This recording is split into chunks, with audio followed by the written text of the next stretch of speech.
अस्सलाम वालेकुम दोस्तों, मैं हूं आपके साथ फैज़ान फैज़ी। इंफोटेनमेंट चैनल में खुशामदीद। दोस्तों, वीडियो के आगाज़ में ही मैं आपको चंद दहाइयाँ पीछे लेके जाना चाहता हूं और आपको याद करवाना चाहता हूं कि एक वक्त हुआ करता था जब चोर और डाकू टोलियों और गिरोहों की सूरत में मुंह पे काला रुमाल बांध कर या काला कपड़ा लपेट कर लोगों को दिन दहाड़े लूट लिया करते थे। लेकिन इसके बरअक्स दौर हाज़िर में जदीद तरीन टेक्नोलॉजी और सिक्योरिटी सिस्टम की मौजूदगी में चोरी करना या डाका डालना नहायत ही मुश्किल हो चुका है। मगर हम ये हरगिज़ नहीं कह सकते कि आज के इस जदीद और तरक्की याफ्ता दौर में जराइम की तादाद में कमी आई है।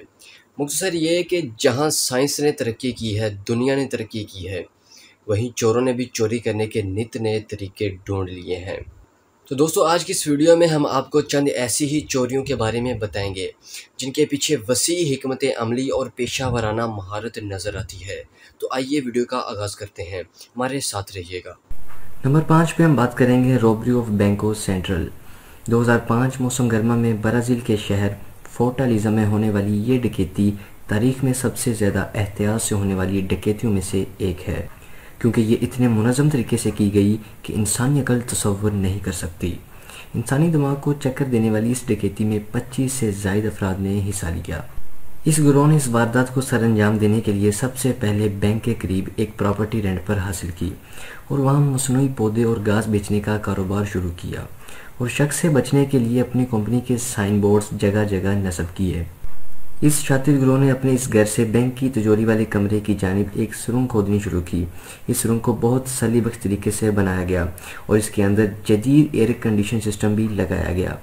बिलाखिर महीनों की मेहनत के बाद यह गिरोह बैंक की तिजोरी तक पहुंचने में कामयाब हो गया और बैंक से $70 मिलियन ले उड़े। कहा जाता है कि पुलिस ने इस गिरोह के कुछ लोगों को चंद दिन बाद गिरफ्तार कर लिया था, मगर इनसे पूरा पैसा बरामद नहीं हो सका। नंबर 4 पे हम बात करेंगे दी ग्राफ डायमंड्स रॉबरी। अगस्त 2009 का दिन भी इंग्लैंड की तारीख में हीरो की चोरी के लिहाज से सबसे बड़ी चोरी थी।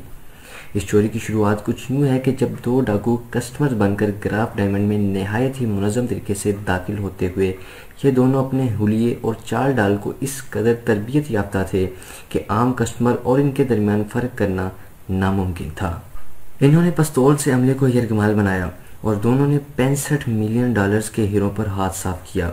इन दोनों ने 5 घंटे की मुशक्क़त के बाद अपना बेस मुकम्मल तौर पर बदल लिया और उन्होंने सीसीटीवी कैमरा से बचने की भी कोशिश नहीं की, क्योंकि इन्होंने इस कदर अपना बेस बदला हुआ था कि ये दोनों सीसीटीवी कैमरा में आए ज़रूर, लेकिन पहचाने नहीं गए। सीसीटीवी कैमरा की फुटेज भी किसी काम नहीं आई। इन्होंने चोरी के बाद भागने के लिए भी एक बेहतरीन प्लान तरतीब दिया था। ये दोनों वहां से निकलने के बाद एक नीली BMW में सवार हुए और कुछ फासले पर जाकर एक सिल्वर मर्सिडीज कार, और इस तरह ये दोनों बार बार गाड़ियां बदलते रहे। ये दोनों चोर फरार होने में कामयाब हो जाते, लेकिन कहा जाता है कि मुजरिम जुर्म करते वक्त अपनी निशानी छोड़ जाता है। ऐसा ही इन दोनों ने भी किया। ये दोनों बदकिस्मती से अपना मोबाइल फ़ोन वहीं भूल आए और इसी मोबाइल फ़ोन की मदद से पुलिस इन्हें पकड़ने में कामयाब हो गई। नंबर 3 पे हम बात करेंगे सिक्योरिटास डिपोट बैंक रॉबरी। दोस्तों, फरवरी 2006 की शाम को होने वाली सिक्योरिटास डिपोट बैंक डकैती भी अपनी नौयत की एक बहुत बड़ी डकैती है। इसे बरतानिया की तारीख की सबसे बड़ी डकैती भी कहा जाता है। इस मुनज़्ज़म डकैती को गिरोह के एक फर्द ने डिपो के मैनेजर को फैमिली समेत घर जाते हुए अगवा से शुरू किया।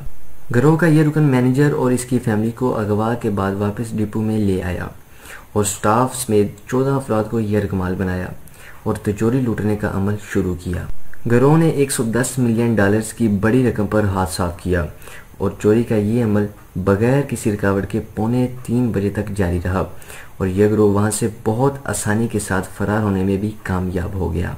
अगले दिन पुलिस की तरफ से कार्रवाई शुरू की गई और गिरोह के आधे लोग गिरफ्तार कर लिए गए और इनसे $40 मिलियन रिकवर कर लिए गए। नंबर 2 पे हम बात करेंगे हैरी विंस्टन हीस्ट। अक्टूबर 2007 में होने वाली फ्रांस की तारीख की ये सबसे बड़ी डकैती तस्वर की जाती है। इसकी शुरुआत 4 मुसल्लह अफराद, जिनमें से 3 ने खवातीन का रूप धारा हुआ था, हैरी विंस्टन में दाखिल हुए। इन मुसल्लह अफराद ने स्टोर के पूरे अमले को एक जगह पर यरगमाल बना लिया और वारदात शुरू की। इन्होंने डिस्प्ले बॉक्स में लगी ज्वेलरी और बैक डोर केसेस में लगी ज्वेलरी से अपने बैग भरे। हैरी विंस्टन को $108 मिलियन का नुकसान पहुंचाने के बाद ये लोग बआसानी फरार होने में कामयाब हो गए। कहा जाता है कि ये फ्रांस यूरोपीय दुनिया का सबसे पावरफुल मुल्क है। इसके बावजूद इस वाक़या के 8 साल के अरसा के बाद 2015 में 8 लोगों को जेल पहुंचा दिया गया।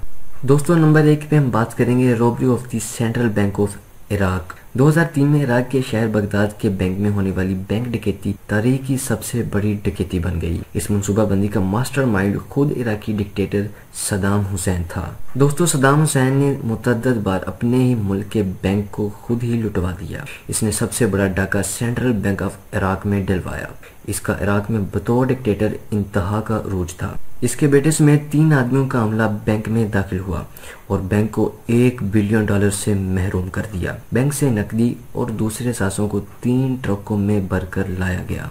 चूंकि 2003 में अमेरिकी फोर्सेज इराक में दाखिल हो चुकी थी, सदाम हुसैन को अमेरिकी फोर्सेज ने फांसी दे दी और इसके बेटे भी अमेरिकी फोर्सेज के हाथों मारे गए। इस रकम का कोई अता पता नहीं लगाया जा सका, लेकिन जब अमेरिकी फोर्सेज ने सदाम हुसैन के महल से इसे गिरफ्तार किया तो वहां से इस रकम का कुछ हिस्सा बरामद हुआ। मिलाकर 30 फौजियों पर चोरी का इल्ज़ाम आयद हुआ।